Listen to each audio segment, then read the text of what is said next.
चांगले मार्ग दाखवतात, जे चांगले घडवतात, ते आपले गुरुच ठरतो. त्या गुरूंबद्दल आपल्या मनामध्ये कधीही सन्मान, आदर असायला हवा.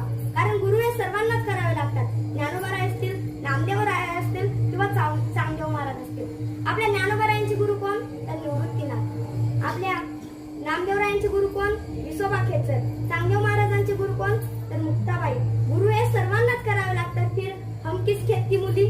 आपल्यालाही गुरु करावे लागतील, त्याशिवाय आपल्या जीवनामध्ये तर उपाय नाही.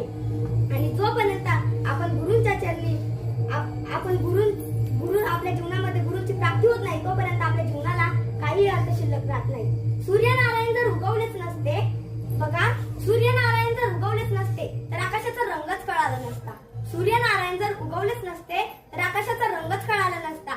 आणि जर का आपल्याला गुरुच झाले नसते तर जीवनाचा अर्थच कळाला नसता. जर का आपल्या जीवनामध्ये गुरुच झाले नसते तर जीवनाचा अर्थच कळाला नसता.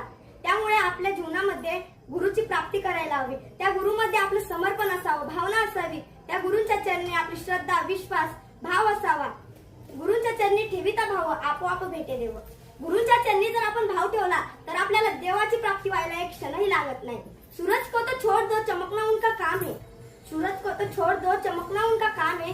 जो हमें भविष्य में चमकाना चाहते हैं, श्री गुरु उनका नाम है, श्री गुरु उनका नाम है.